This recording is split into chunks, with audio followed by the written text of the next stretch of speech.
Et de leur côté, les lycéens ont prévu une nouvelle manifestation demain dans les rues de Limoges pour demander le retrait de la réforme du bac et de la plateforme Parcoursup.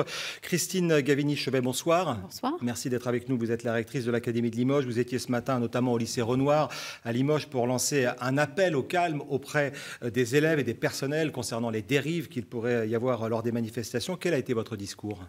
Alors j'ai lancé un appel à l'apaisement et j'ai prévenu les enseignants, les personnels de direction, les parents d'élèves que les mouvements qui sont en cours peuvent s'avérer dangereux pour les élèves et qu'il faut qu'ils fassent un choix en responsabilité, un choix de prudence, de s'engager dans ces mouvements. Il ne s'agit évidemment pas de limiter leur liberté d'expression, il faut qu'ils puissent s'exprimer, mais nous savons que ces mouvements, ailleurs en France, peuvent s'avérer dangereux et il est important que les parents en aient conscience. Est-ce que des mesures particulières ont été prises pour éviter des éventuels débordements? Vous êtes, j'imagine, en contact avec la préfecture?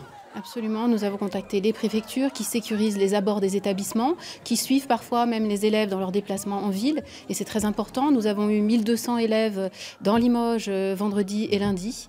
Et donc, il est important que les forces de sécurité soient présentes aux abords des établissements. Vous craignez des exactions ? Comme dans toutes les manifestations, il y a toujours des éléments qui débordent les manifestants et il peut y avoir effectivement des mouvements, des violences. Nous savons aussi que ce mouvement, ailleurs en France, est particulièrement violent. Ce n'est pas le cas de l'Académie de Limoges et je m'en félicite, mais nous sommes prudents par rapport à cette évolution. Les lycéens s'opposent donc à la réforme du bac et à la plateforme Parcoursup. Est-ce que vous entendez leurs revendications, leurs inquiétudes? Qu'est-ce que vous avez à leur dire ? Bien sûr, je trouve que le fait que les étudiants, les lycéens s'interrogent sur leur avenir est très important. Ils ont des questions relatives à leur orientation et je les comprends très bien.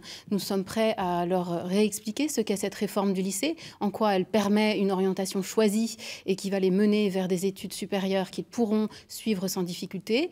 Il faut simplement qu'on puisse travailler dans un dialogue avec eux pour leur réexpliquer cette réforme qui ne posera pas de difficultés pour leur avenir. Concernant le lycée de Bellac, les parents d'élèves et les enseignants restent fortement mobilisés.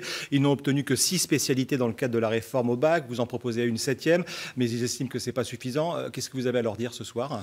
Alors, je sais qu'ils souhaitent avoir plus de spécialités encore, notamment les sciences de l'ingénieur et l'anglais. Nous réfléchissons actuellement au rectorat pour travailler sur la 8e spécialité. Nous sommes actuellement en réflexion sur ce sujet. Donc ce soir, vous dites qu'il y aura sans doute une 8e spécialité. Il y aura sans doute une 8e spécialité. En tout cas, je le proposerai au comité technique.